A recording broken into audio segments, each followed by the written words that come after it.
Michael Burks was born July 30th, 1957, and he was an electric blues and soul guitarist, singer, and songwriter. He worked with a bunch of giant blues legends, including Arkansas's own Johnny Taylor, O.V. Wright, and he mentored literally hundreds of people, including Marquise Knox and our own Josh Parks on stage playing tonight. Burks was born in Milwaukee and had a long musical heritage. His father played bass guitar and performed with Sonny Boy Williamson II, and his grandfather played Delta blues guitar. Burks Jr. had learned to play guitar by the age of 5 and first played on stage in his cousin's band. In the early 1970s, Burks moved with his family to Camden. It was there that he and his father built the 300-seater juke joint named the Bradley Ferry Country Club, where Burks duly led the house band. After the club closed in the mid-80s, Burks was employed as a mechanic at Lockheed Martin. He continued to play local clubs and music festivals until 1997, when he recorded and produced his debut album, From the Inside Out, which Lance Womack, please raise your hand, he played drums on, and of course Stuart Bear also played keyboards on. And Stuart also recorded it, and I believe Whiteman had a big hand in that as well, so raise your hand there, Whiteman, thank you so much. The magazine Blues Access stated that it was one of the most impressive indie debuts in recent memory, and Living Blues described it as the best debut disc of the year. In 2001, Alligator Records signed Burks to a recording contract, and he released Make It Rain with them the same year. I Smell Smoke followed in 2003, and 5 years later, Burke issued what turned out to be the final album in his lifetime, Iron Man, named after his long-held nickname. Burks was a regular performer at blues festivals all over the world, including the King Biscuit Blues Festival. He also appeared at Memphis in May in 2004 and 2009. He had completed recording his 5th album, which was due to be released in July 2012 when he passed. His concerts were long, extremely high energy, very loud, and a whole lot of fun.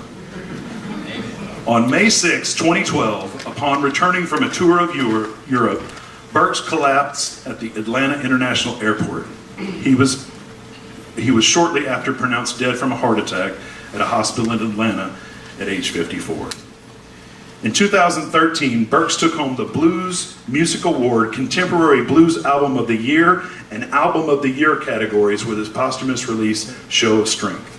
Another posthumous CD was released in 2016 entitled I'm a Blues Man. And this is a great time to remind you that after tonight's performance, at the merchandise table in the front lobby, they'll be selling those CDs. The band will be available for autographs and chats, and they'll probably kiss your babies too. Ladies and gentlemen, Michael Burks is the reason that we're all here tonight.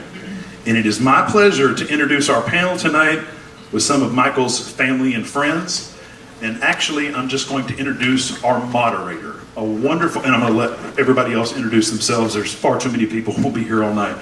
Ladies and gentlemen, it is my pleasure to introduce our moderator of the evening, a dear personal friend of Michael Burks and his lovely wife. At the very end, raise your hand, Bobby. That's Bobby Burks, Michael's widow on the end. When we had the idea to do this, I did not want to do anything without Bobby Burks and Deb Finney, Blues House Party host on KBF 88.3. Ladies and gentlemen, it is my pleasure to introduce Deb Finney.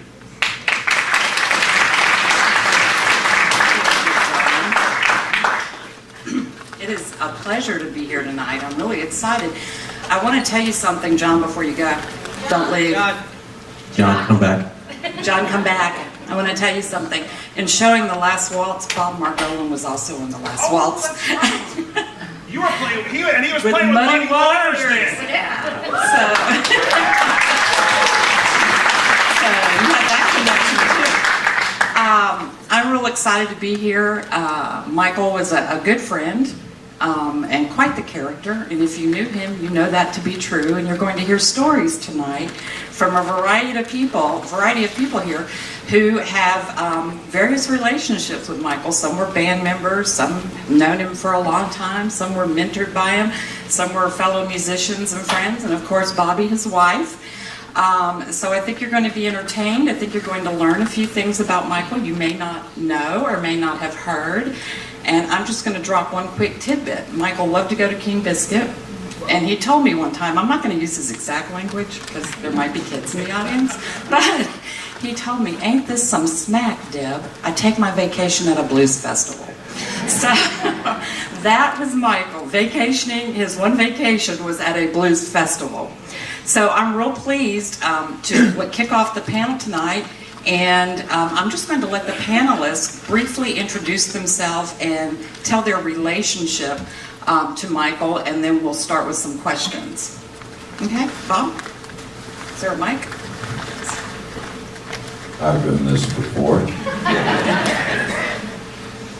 I first met Michael when we didn't tour together, but we had the same booking agent. We were on a lot of shows, and I was friendly with Bruce from Alligator Records, who brought Michael to the world, and it was an honor to know the man. He was friendly, and then he would get on stage and absolutely kick it for a long time. He's right, it was loud, it was strong, it was powerful, and I was deeply moved by his music. I also knew the other guy that was mentioned here, Levon Helm. He produced an album for Muddy Waters when I was in Muddy Waters' band, and Levon invited me and Muddy and Pinetop Perkins to the last waltz with him. Now come see the movie here anyway, I'm not going to tell you how it ends.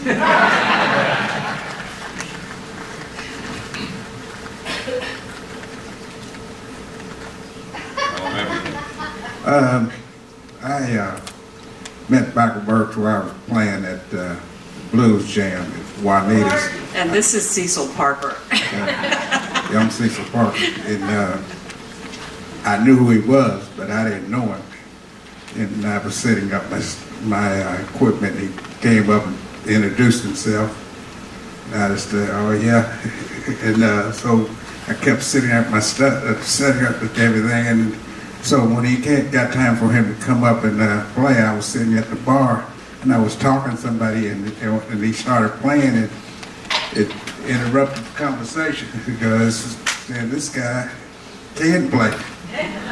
But I had no idea at the time that I was going to end up touring with him.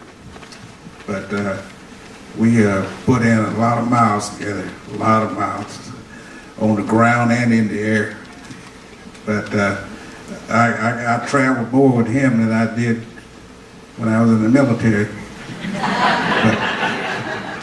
Because we was pretty busy. But I met a lot of people, did a lot of traveling, and it was fun. Hello. My name's Lance Womack. Some folks call me Bug Tussle Slim, believe it or not. I'll answer to just about anything. Michael and I were homies. He was, I think, 4 or 6 years behind me in school. I think he was in the same class as my brother, CD. And the first time I heard him play, I think he was 16 or 17 years old. Heard him out at the Bradley Ferry Country Club, and he was playing a red, I think 335, maybe a 1959 or 61. And I think he had to quit playing that thing because it got real valuable, did it not? But the first time I saw him, the only thing that moved were his fingers and his hands, and they were all over that guitar, but he was just frozen. I mean, and y'all know how he got after that. He would get, Hold that mic he up. would get out, he would get down on the floor, he'd roll around, he'd walk out in the crowd, and if you knew him, he was just a teddy bear. If there were any kids or animals around, they would gravitate to him, and he had a little giggle. That was kind of just like a little kid. He'd go when he got kind of tickled. Bobby, is that not right? He giggled just like a little girl. And a funny, quick funny story is I was trying to make sure that we hadn't left anybody out, and I texted everybody that was in the panel. I said, what about Scooter? And I was talking about George Mitchell, who I think followed. I played drums first, then Cecil, then George Mitchell. I think then Popcorn. But Josh texted back, dude, Scooter's dead. And Josh was talking about Scooter the dog. And I'm not real sure what Scooter the dog would have said, but I mean, it would have been interesting. But Scooter, I called him, and he's in San Francisco, and he's not going to be able to be here. But if any of y'all know him, he's a funny, really good drummer and just a great guy. And he's here in spirit, as is MB. Josh? Thanks, Lance. I'm Josh Parks. I want to say thank you, first of all, to Bobby for picking me to play. And You got talent, dude. thank you to my guys for being so amazing to me. So, anyway, I met Michael, I believe it was either 04 or 05 in Kansas City. I lived there for about 12 years, and he would come and play the big club up there called Knuckleheads. I don't know if y'all been there or not, but it's pretty big deal up there. And I saw him play, I think 4 or 5 times, and I sat in with him 3 or 4 times, and he was just really, really kind to me. He would, this is one thing I wanted to tell you this, Bobby. He would stand up there while I was playing with him, and he would like put the neck of his guitar like in my face, showing me like, here, it's like this. And it's like he was saying, take this. You know, these are for you to use too. You know, the licks and stuff. And he's like, it's like, go ahead. You know, and then he'd have me play. And but he would get me up about halfway through the first set, and he did take a break once in a while. And we would play to the break, and then he hauled me right back up after the break and make me play the rest of the night. He would put me to work, and he was so kind to me and just took me under his wing. And we'd get done playing, and he would just sit down at a table with me while everybody else was cleaning up and packing up. We would just sit there and talk for like an hour and a half, just about whatever came up, life, music, mostly music and guitars, but life and music. And he was a really, really good friend of mine and a mentor, and I miss him a lot, and I'm really very grateful to be here, so thank you.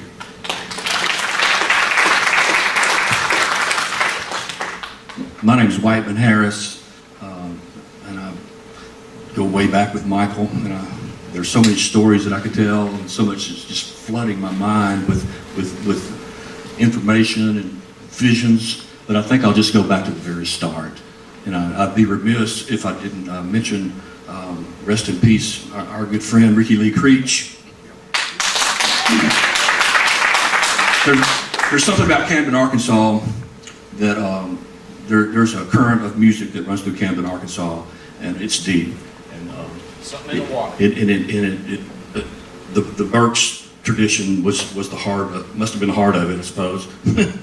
But nonetheless, my friend Ricky Creech was a jazz drummer, blues drummer, whatever. But he played jazz starting about the 8th grade or so. People were listening to rock and roll and stuff, and we would hang out in Ricky's basement. We'd be listening to Art Blakey and Miles Davis and whatnot. But that's a bit of an aside. But Ricky played with everybody in town because he was the best drummer around. And he said, "Man, I have met these young kids, man. You just won't believe it. You've got to come hear these guys. And I'm going to be playing with them." And there's a little juke joint called Graham's Drive-In. It's a little self-contained compound. Of course, it'd have to be on the other side of the tracks, if you understand the South. It was a black juke joint. James Grand ran it. He had a barbecue joint, sold beer 24/7. There was a pool table over here, big dance hall that turned over 3 times a night, crap tables in the back, and a motel right beside it. So James had a corner on every market there was. But nonetheless, went with Ricky to set up, play, and we went down there, and Michael was playing when I walked in the door. And the first thing I heard was dun dun dun dun dun dun dun dun dun dun dun. Y'all probably recognize that. If you don't, it's Them Changes by Buddy Miles and Jimi Hendrix. And when he played that break at 13 years old, he was every bit as good at 13 as he was when he left us. I'm telling you, and he would tell you that as well. It was a phenomenal talent. Should have been on Stax Records at that time, but got stuck down in Camden. But nonetheless, that's how I met Michael. And at that time, the band was called Contrast, and it comprised of Sammy Bradford, his cousin on bass guitar, phenomenal bass player. Ricky Creech, phenomenal drummer. Michael Burks, the superb talent, and Johnny Wade sang. Well, these guys were very, very talented. 14, 15 years old, they were playing George Benson Affirmation and things of that nature, Earth, Wind, and Fire covers. Well, somehow or another, I'm not sure how it all transpired, but some cat named Barry Gordy got wind of these guys. And they were negotiating a contract with Motown Records, and serious money figures came up, and things just kind of got a little squirrely with the band. They got a big head and whatnot, and Michael said, "The hell with this, I'm done," and just walked completely away from a record contract with Motown Records. And this was about 1973, 4, 77, thank you, Billy. And he put his guitar down for about 10 years. And I read in the paper one time that he was going to do a performance. Well, I said, "We've got to go. This is going to be the best guitar player you've ever heard up live in person." And I told my wife that. And so we went down to Camden to the show, and sure enough, there it was. And they were on, no doubt about it. And I told Mike, I said, "Anything I do to help you, I'd be glad to." And I kind of followed him around a little bit. And the guys asked me to take on and manage them. So that's how I got started with Michael. And many other stories after that. But that's kind of my background. I started with Michael.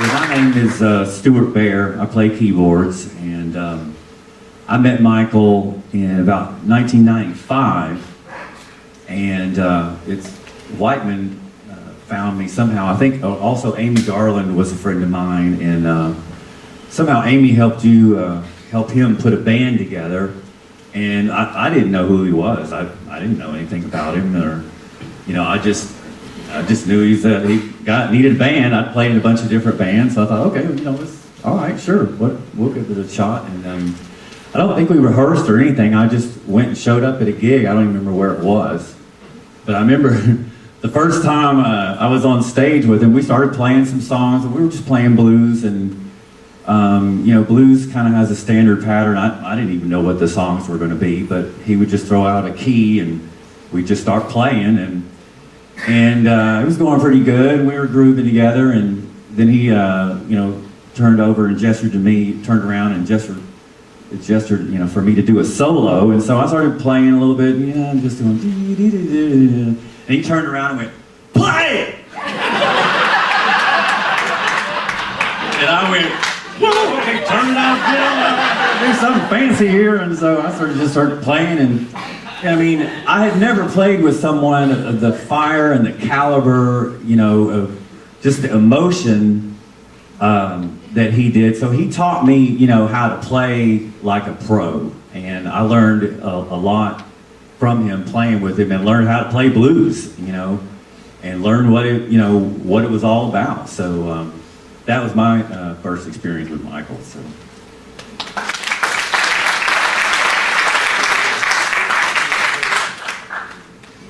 Wow. I'm Steve Odell.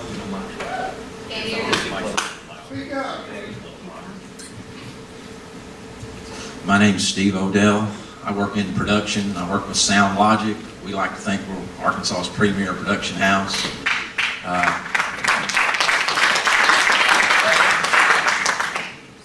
I met Michael through Mr. Harris sitting here doing festivals. Michael and I were more business associates that became friends. And when Bobby asked me to come and sit on this panel and think about this, you know, I started just, you know, running the old hard drive back at night, laying in the bed every night.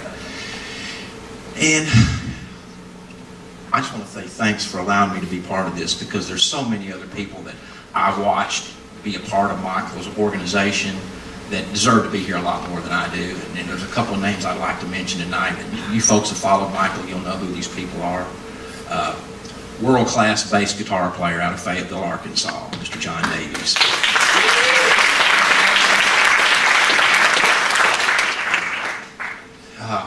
I want to say this, Michael's musical blood brother that actually held Michael's head there in the airport, Mr. Wayne Sharp, fabulous cabin keyboard player.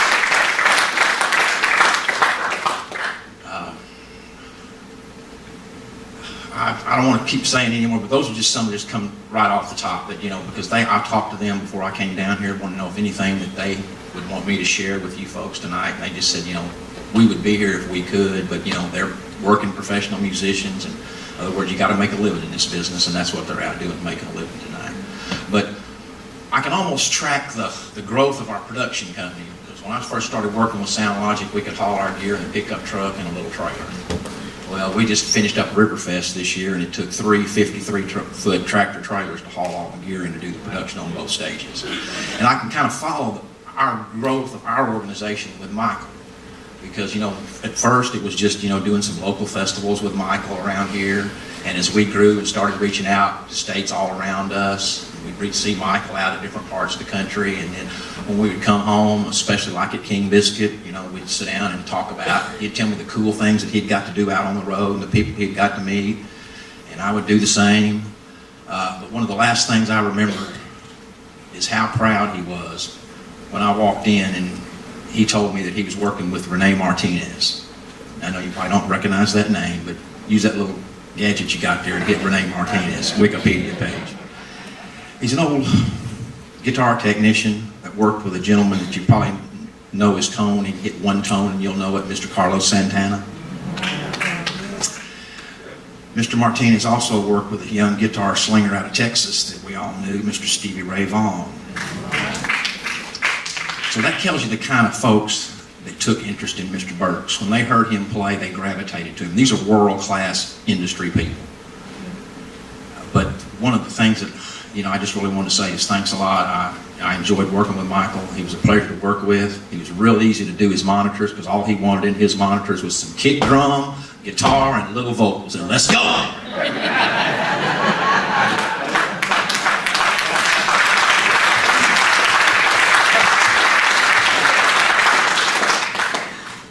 Hi, I'm Bobby Burks. First of all, thank all of you for coming out and remembering and honoring my husband tonight. He loved his fans so much. It was his blues family. We never said the word fans. It was blues family from different areas. And the story of me and Michael meeting. I actually, when Sticky Fingers was Six Bridges, way back in the day, I went there for my bachelorette party and heard Mr. Michael Burks perform. My husband told me I was in love with Michael, and he continued telling me that for 3 years. So I left him. Came went to Juanita's one night in Little Rock, and Mr. Michael Burks walked in and walked over to me. Big old grin on his face, had his hand out. I stood up, and he said, "Hi, I'm Michael Burks." And I started laughing. I said, "Yeah, I know who you are." He said, "You used to come to my shows." I said, "Yeah, I got married, moved away." He said, "That's too bad." I said, "Yeah, but I got a divorce and moved back." He said, "Great, stay right there. I'm going to buy you a drink." I was like, "Sure you are." So I sit there with my friends. About 30 minutes later, here comes Michael with a margarita. Sit down talking to me. He was talking for a while, and he said, "You know," he said, "we're a couple now." I said, "What?" He said, "Yeah." He said, "We're going to be a couple." I said, "No, there's a major thing going to keep us from being a couple." He threw his arm up on the table, touched his skin. He said, "This right here?" I said, "No." I said, I've never dated outside my race, but you're a guitar player." I've learned my lesson. I've wore 2 of the rings. Ain't happening. He said, "Oh, if that's all it is, we'll be together till the day we die." And so I gave him my phone number, told him what apartments I live at. 7 o'clock the next morning, I get a phone call. Michael says, "You want to go to breakfast?" I said, "Dude, I'm just, dude." Inside joke, yeah. I said, I just went to bed. And he said, "Well, I want to take you to breakfast." I said, "Okay, how long is it going to take you to get here?" He said, "Well, I slept in the van in the parking lot of your apartments." I said, "Okay, come on up. You are a stalker," but... So when I opened the door, I called him a stalker, and I gave him a kiss. And he looked up and he said, "God, don't let this be a dream." And so I don't know if he wrote that song for me or not. He did tell me one day that he wrote a song for me. Absolutely refused to tell me which one it was. He said I should know. The man died not confirming the name of the song he wrote for me. Speculation, I'm guessing that one. So, so thank you guys for coming tonight.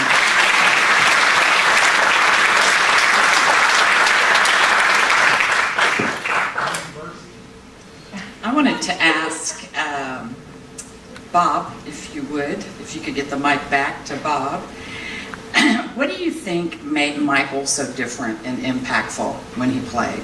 What was different about Michael? Because there was a difference about Michael than a lot of people. He is one of those musicians, and I'm old enough to have caught the mid or end career of some of the great electric guitar players like B.B. King. I saw him. I went to see B.B. when I was 20 years old, and I could not believe a man that old could play and sing. He was 44. But, and Albert King, I was in a band that opened a show for him in about 1969. I got to play with Muddy Waters all through the 70s and met even more great musicians. And the thing that always surprised me when you meet somebody that plays so powerful, and I put Michael right up there with those people too, is that they're a force of nature on the bandstand. You can't believe the power. They're superhuman. And then when you talk to them, they're a nice person. Or they even turn around and shine a light back on you, and they're surprised sometimes that you really love them.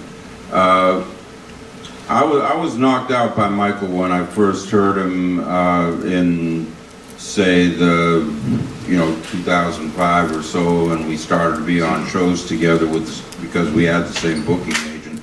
So I got to see him a lot, and I loved him. But I just have to tell you the story that was special for me, which was the last time I saw him, the last time that he played the King Biscuit Festival. And I knew by that time, I wasn't going to finish my set and, go back to the hotel or go somewhere else. I was going to stay around and listen to Michael. And it seemed to me that that was a very special evening. This force of nature was more forceful than ever. And I put him up there in the highest level of musicianship. And I'm so glad I got to say this to him when he came off the bandstand, because I had a backstage pass and was watching from the side. I said, Michael, that's not only the best I ever heard you play, but that's as good a music as I've ever heard in my life. And he just gave me a little drink.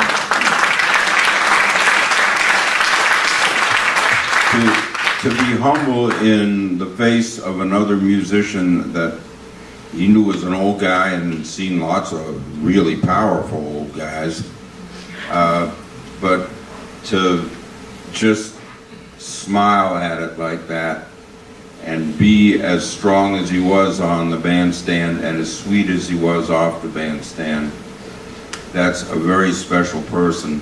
I'll just tell you the quick story of how I came to be here tonight. I'm playing tomorrow afternoon, and I come in early, a day early, because nobody trusts the airlines or the weather anymore.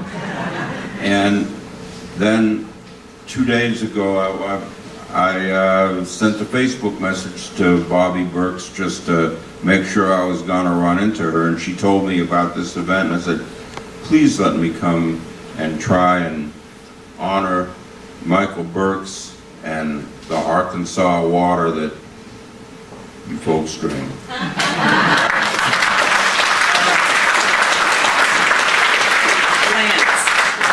Lance, I'd like to ask you, what do you think will be Michael's enduring legacy?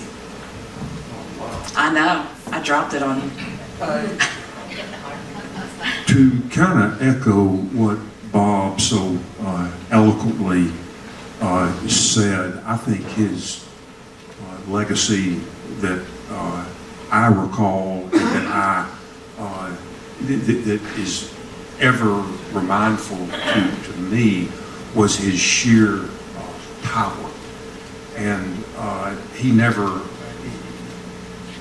always left it all on stage, sometimes more than he had.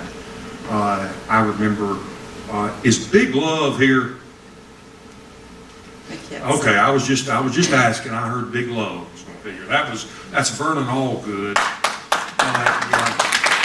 And he played on the first. He's on From the Inside Out. He's also on I'm a Blues Man. He's on half of that, as am I. But I just wanted to have a shout out to him. And I remember us playing at Chester's, and Michael was exercising those demons, man, and he was not going to take a break. And me and Vernon were about to wet our pants. I know we had been playing 2.5 hours. I mean straight. And I don't know if Michael had a catheter or what he did. I thought, man, this guy never goes to the bathroom. And I said, man, can we go? Man, I said, can we go, man? And y'all go. And me and Vernon barely made it to the bathroom, and he started playing Tired of Being Alone by Al Green.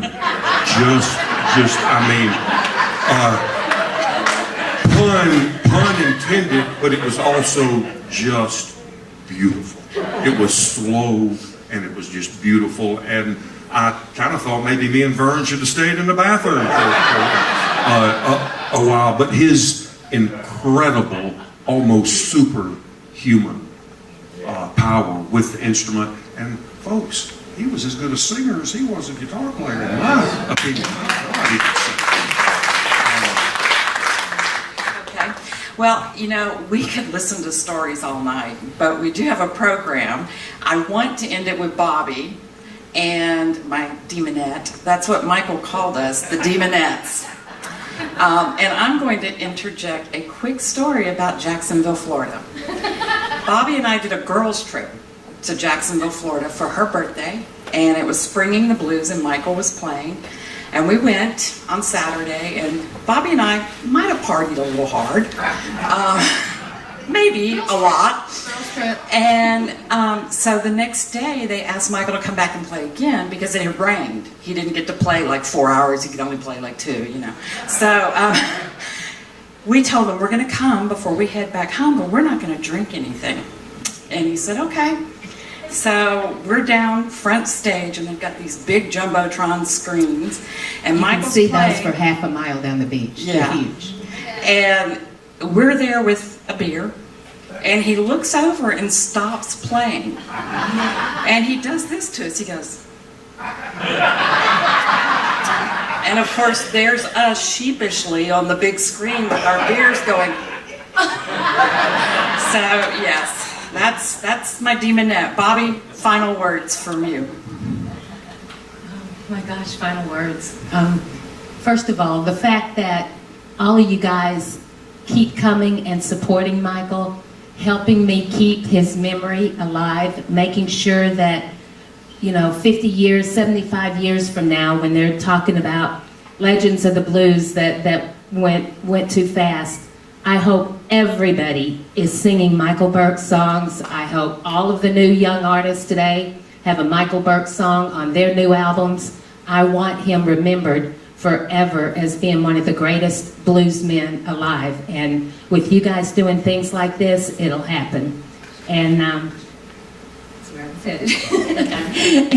And when we all met up here Monday or Tuesday of this week, a beautiful thing happened, which ever since Michael has passed, it seems like there has been one thing after another that is following my dream. And as soon as we put one down, a new one opens its doors. And when we were all here meeting, we came up with, we are going to start a Michael Burks scholarship. Send Arkansas kids to workshops and get some of these kids educated in, let them play their music and learn their music and do it in the name of Michael.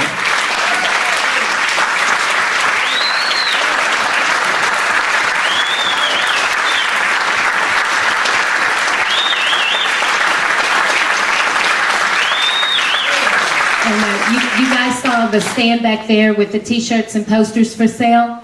Osceola Blues Festival is our very first fundraising group to step forward, and so some of the proceeds from those t-shirts and posters that you can buy for only $5 is going to kickstart this. So thank you all. Thank you. Are you going to introduce this fund? All right.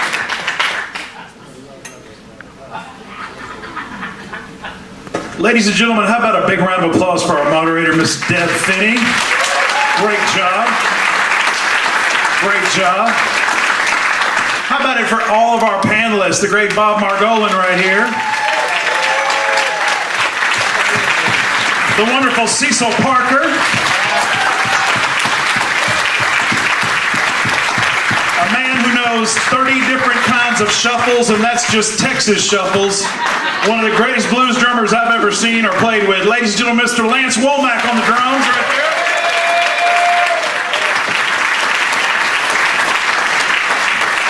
You might have to ask him about bug tussle. I don't know what that means, but I've been told.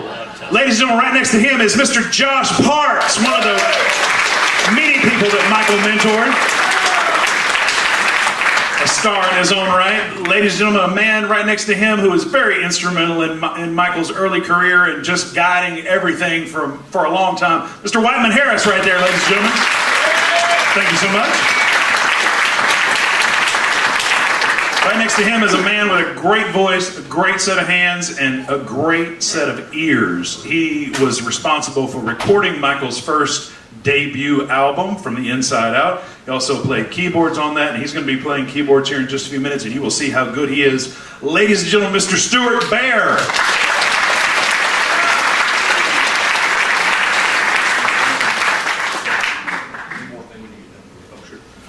Right next to him, another person just like Whiteman, who is very instrumental, got some great memories. Mr. Stephen Odell, ladies and gentlemen, right next to him. So proud and privileged to have Stephen on the panel tonight and have him here. And of course, ladies and gentlemen, right next to him is Miss Bobby Burks, Michael's wife and widow, the other reason that we're all here tonight.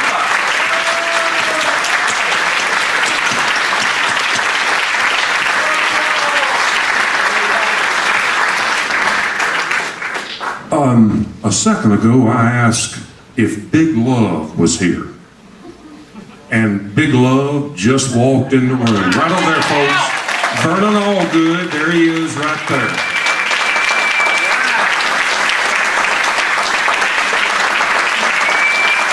And that's Big Al. He was Michael's first driver.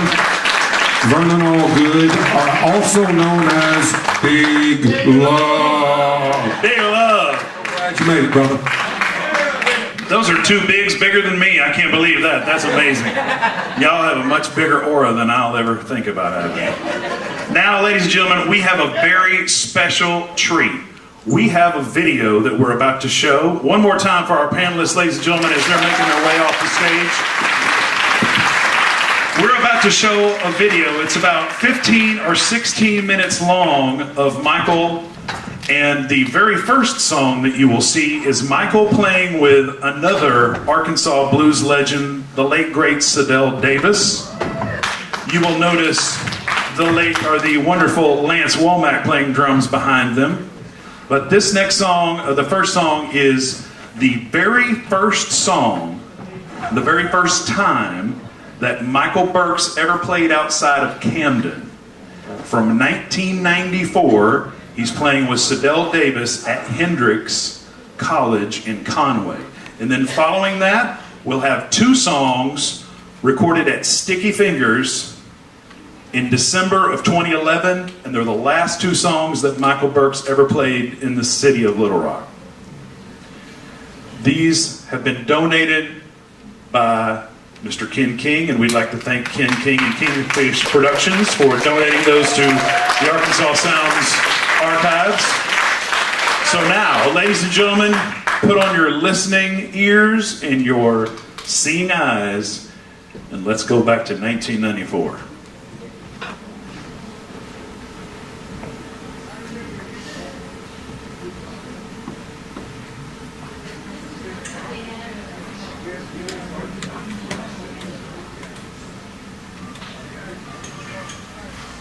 Well, where's the audio?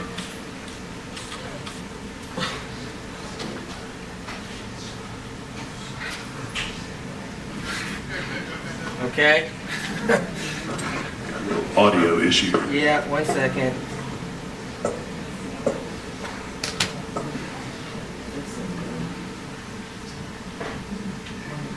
This came off of VHS tape, so y'all have to bear with us for just 1 second.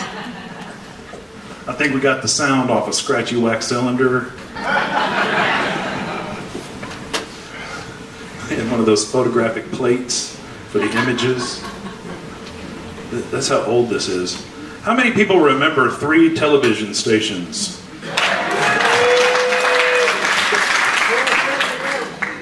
That was right. 4, 7, 11, and then they blew our minds when they brought in 16. What? Huh? Well, PBS, but you got to hold your mouth just right and hold the antenna and the aluminum foil just right to get that going. But this is where we're going back to. We're going back to the age of VHS tapes.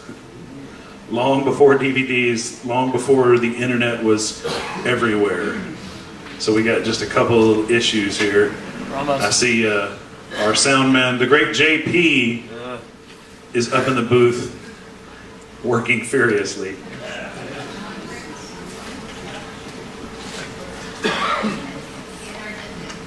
And I want to remind you that after this video, we're going to take a small pause, about a 15-minute intermission, and then we'll come back with some live music with Josh and Lance and Stuart, and Heather Cross will be joining them. And a special guest, the one and only Bob Margolin, is going to play guitar, ladies and gentlemen. If he's good enough for Muddy Waters, I think he's okay for us. I think we're in good hands. Oh, 1 second. Okay. Let me do something here. I'd like to take this opportunity to remind you to check us out on Twitter and Facebook at Arkansas Sounds.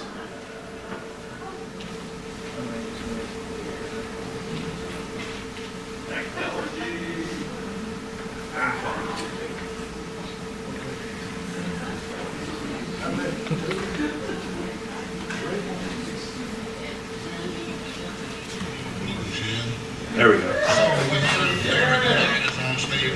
There we go. Tell you what, we're gonna play a little blues too today, so get ready, open your ears, cause your show's fixing to hear some blues here. All right.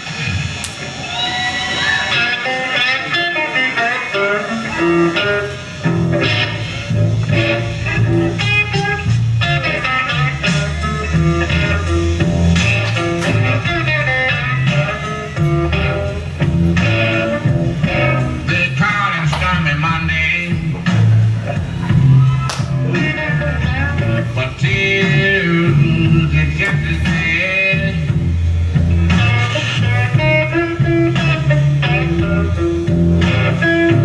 Yeah.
Come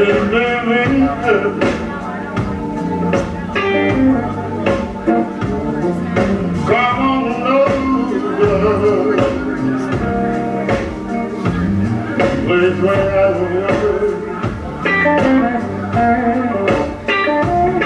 Lord, Lord, tonight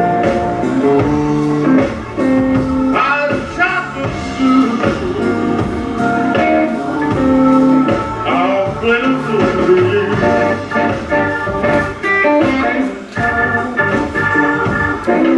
Don't be afraid.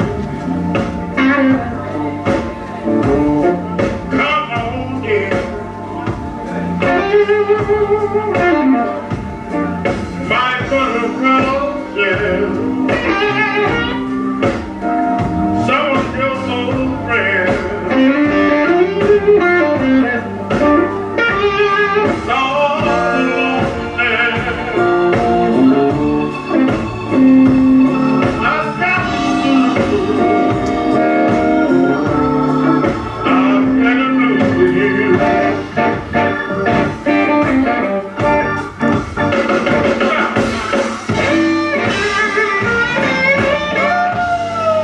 Look out.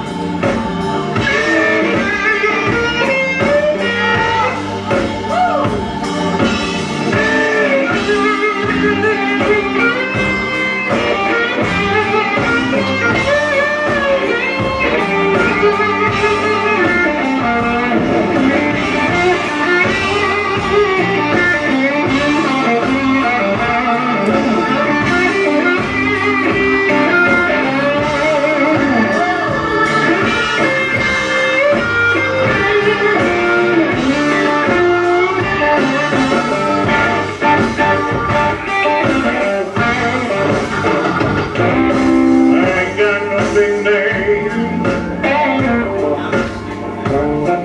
Lord, I ain't no big star. I'm gonna look for you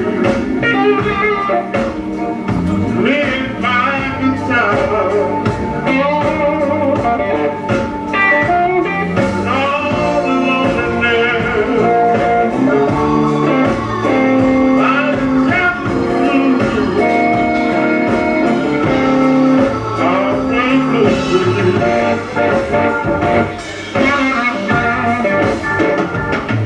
Thank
you.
Michael Burks, ladies and gentlemen, Michael Burks. The reason that we are all here. Man, I gotta tell you, that Peter Gunn thing just trips me out every time. And that thing that he was doing at the end where I was like, oh Lord, look at that. I mean, I can't even get my hands to do that without playing the guitar. I can't even imagine what it's like holding a big old piece of wood with strings and stuff on it. That's crazy. Ladies and gentlemen, now that you have that in your soul to fortify you, I'm going to send you off to the concessions to get more beer and wine. Get yourself and your mind right, because when we come back in about 15 minutes, we are going to rock it out, ladies and gentlemen.